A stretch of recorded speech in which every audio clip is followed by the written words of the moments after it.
ನನ್ನ ತಾಯಿ ಹೆಸರು ನಂಜಮ್ಮ, ನನ್ನ ತಂದೆ ಹೆಸರು ದೊಡ್ಡಯ್ಯ. ಹೆಸರಿಗೆ ತಕ್ಕಂತೆ ದೊಡ್ಡ ಮನುಷ್ಯರು ಅವರು. ಹಾಡು, ಈ ಹರಿಕತೆ ಅಂತ ಇಂಥ ಉಪಕಥೆಗಳನ್ನ ಹೇಳಿ ತುಂಬ ಆನಂದವಾಗಿ ಇಟ್ಕೊಳ್ಳೋರಂತೆ ಮಕ್ಕಳನ್ನೆಲ್ಲ. ಹಾಗೆ ನನ್ನ ತಾಯಿ ನಂಜಮ್ಮ ಎಲ್ಲರೂ ಕಷ್ಟಕ್ಕಾಗೋರಂತೆ. ಎಲ್ಲ ಊರ್ಕಳ್ಳಿ, ತೆಪ್ಪಸಂದ್ರ, ಇದು ಬೋರ್ಸಂದ್ರದವರು, ಎಲ್ಲ ಕಡೆಯಿಂದಲೂ ಬಂದು ಕಷ್ಟ ಅಂತ ಬಂದವ್ರಿಗೆ ಇಲ್ಲ ಅಂದಲೇ ಕೊಡ್ತಿದ್ಲಂತೆ.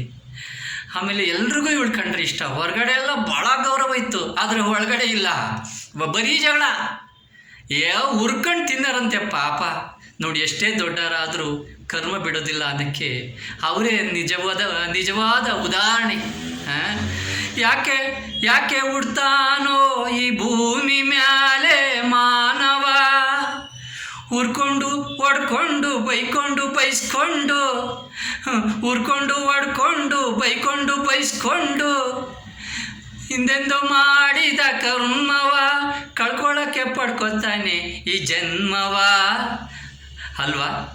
ಹೀಗೆ ಈ ಮನುಷ್ಯನೇ ಅಷ್ಟು. ಏನು ಮಾಡಿದ್ರೆ ಇಂಥವ್ರಿಗೆ ಒಬ್ಬ ಮಗ ಹುಡ್ತ, ಅವನು ಮೇಷ್ಟ್ರಂತೆ. ಅವನಿಗೆ ಆ ಮೇಷ್ಟ್ರ ಕೆಲಸ ಬೇರೆ ಕೇಡು ಅವ್ರಿಗೆ. ಆಮೇಲೆ ಅವನಿಗೆ ಎಲ್ಲರೂ ಅವನನ್ನು ನಂಬಿಟ್ರು, ಒಂಥರ ದೇವರಿದ್ದಂಗೆ ಇದ್ರು. ಊರಿಗೆಲ್ಲ ದೇವರು, ದೊಡ್ಡ ವ್ಯಕ್ತಿ. ನಾವು ಅವ್ರಿಗೆ ಅಯೋಗ್ಯರು, ಆದರೆ ದೇವ್ರ ಪಾಲಿಗೆ, ಧರ್ಮದ ಪಾಲಿಗೆ ಅವರು ಅಯೋಗ್ಯರು, ಅವ್ರ ಪಾಲಿಗೆ ನಾವು ಅಯೋಗ್ಯರು ರೀ. ಒಂದು ಮನೆ ಹಾಳಾಗಿ ಸುಟ್ಟು ಹೋಗಬೇಕಾದ್ರೆ ಸುಮ್ಮನೆ ಬೈಕೊಂಡು ಬಾಗಿಲು ಹಾಕ್ಕೊಂಡ್ರೆ ಅವನನ್ನು ಗುರು ಅಂತಾರ, ಅಯೋಗ್ಯ ಅಂತಾರೆ. ಉಳಿಸ್ಬೋದಿತ್ತು, ಇಲ್ಲದ್ರೆ ಇವನು ಉಳ್ಸೋಕ್ಕಾಗಲಿಲ್ಲ ಅಂದರೆ ಬೆಂಕಿ ಹಾರಿಸೋದಕ್ಕೆ ಬೇರೆಯವ್ರಿಗಾರ ಹೇಳ್ಬೋದಿತ್ತು. ಅವ್ರು ಯಾರೋ ಬೆಂಕಿ ಹಾರಿಸಿದ್ರೆ ನನ್ನ ಹತ್ರ ಮಾತಾಡಬೇಡಿ ಅನ್ನೋರಂತೆ. ಹಿಂಗೆ ಹೇಳಿ ಮಾಡಿದ್ರೆ ಅವನಿಗೆ ಯಾರು ಗುರುಸ್ಥಾನ ಕೊಟ್ಟರೋ ಗೊತ್ತಿಲ್ಲ.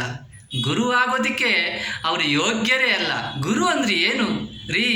ಅಜ್ಞಾನದಿಂದ ಜ್ಞಾನದ ಕಡೆಗೆ, ಕತ್ತಲಿನಿಂದ ಬೆಳಕಿನ ಕಡೆಗೆ, ಏನು ಗೊತ್ತಿಲ್ಲದ ಮಾಂಸದ ಮುದ್ದೆ ಆ ಮಕ್ಕಳು ಅವ್ರನ್ನ ತೀಡಿ ಮಹಾಮಾನವರಾಗಿ ಮಾಡೋ ಗುರುಸ್ಥಾನ ಇಂಥ ಅಯೋಗ್ಯರಿಗಲ್ಲ.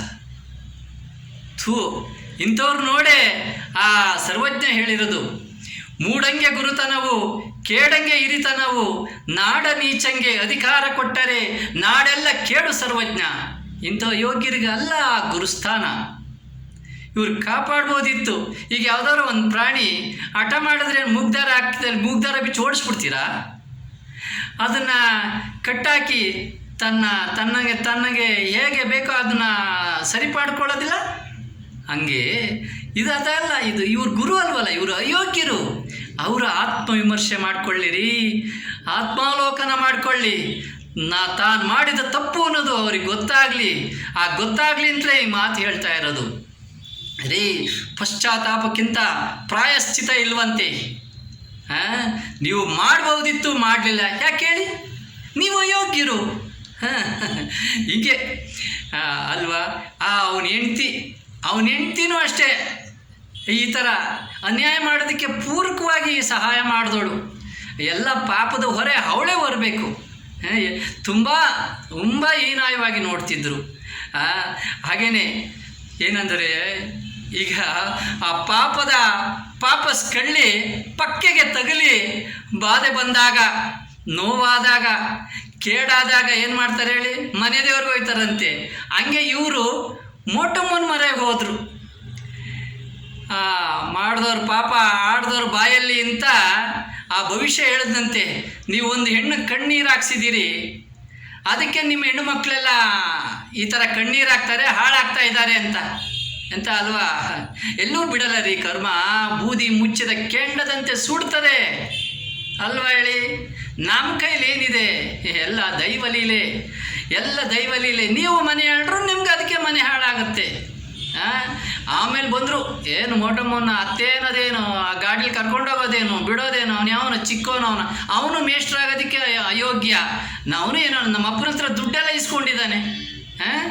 ಏನು ಬರೋದೇನು, ಹಿಂಗೆ ಮಾಡೋದೇನು ಅವನು ಏನು ಅಂಥವ್ರೆಲ್ಲ ಇದಲ್ಲ. ಎಂಥದ್ದು ರೀ ಅವರಮ್ಮ. ಅವನು ಮುಖ ನೋಡಿದ್ರೆ ಊಟ ಸೇರಲ್ಲ 3 ತಿಂಗಳು. ಅಂಥವಳು ಅವಳ ತಂಗಿ ಗುಡ್ಡಿ ಅಂತಲೂ ಯಾರೋ ಇದ್ಲು. ಅವಳು ಏನು ಪಾಪ, ಪಾಪಕ್ಕೆ ತಕ್ಕ ಫಲ ಕೊಟ್ಟಿದ್ದ ಭಗವಂತ. ಅವನಿಗೆ ಎಂಥದ್ದು ಮಗು ಹುಟ್ಟಿತ್ತು, ಅವ್ರಿಗೆಲ್ಲ ಉಪಚಾರ ಹೊಲಸು ನಾರ್ತಿದ್ಲು. ಅಂಥವ್ರಿಗೋಗಿ ಉಪಚಾರ ಮಾಡಿದ್ಲು ನನ್ನವ್ವ. ಅಂಥವ್ರನ್ನ ಉಪಚಾರ ಮಾಡಿದ್ಲು. ಉಪಚಾರ ಮಾಡಿ ಬಂದ್ಲು. ಅಂಥ ಕರುಣಾಡು ರೀ, ಕರುಣಾಡಿ ಉಪಚಾರ ಮಾಡಿ ಉಪಕಾರ ಮಾಡಿ ಯಾರಿಗೂ ಕೇಳು ಬಯಸದ ಪುಣ್ಯಕೋಟಿ ಮೋಟಮ್ಮ, ಪುಣ್ಯಕೋಟಿ ಮೋಟಮ್ಮ. ಮೃದು ಮನದವಳು, ನಗೆ ಮೊಗದವಳು, ಎಲ್ಲವ ಸಹಿಸಿದವಳು, ನನಗಾಗಿ ಬದುಕಿದವಳು, ನನಗಾಗಿ ಬದುಕಿದವಳು.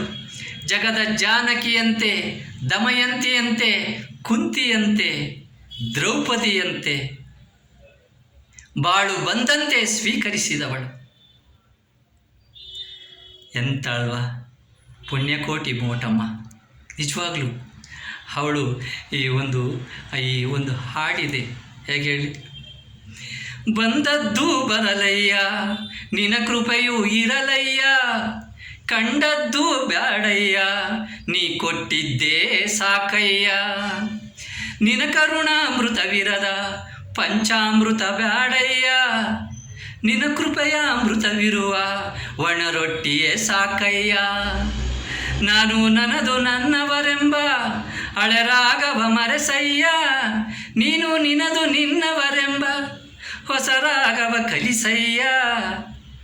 ಸುಜ್ಞಾನವು ಸುತ್ತಲೂ ನೀಡಿ ಜಗ ಕಾಯೋ ಜಗದಯ್ಯ ಅಂತ ಬಾಳು ಬಂದಂತೆ ಸ್ವೀಕರಿಸಿದವಳು. ಆ ವಿಧಿ ತೋರಿದ ದಾರಿಗೆ ಅನಿರೀಕ್ಷಿತದ ನಡಿಗೆ, ಹಾಗೆ ದೇವರು ಬಾಳಿಸಿದಂತೆ ಬಾಳಿದವಳು. ತನ್ನ ಪೂರ್ಣ ಪ್ರಯಾಣ ಮುಗಿಸಿದವಳು.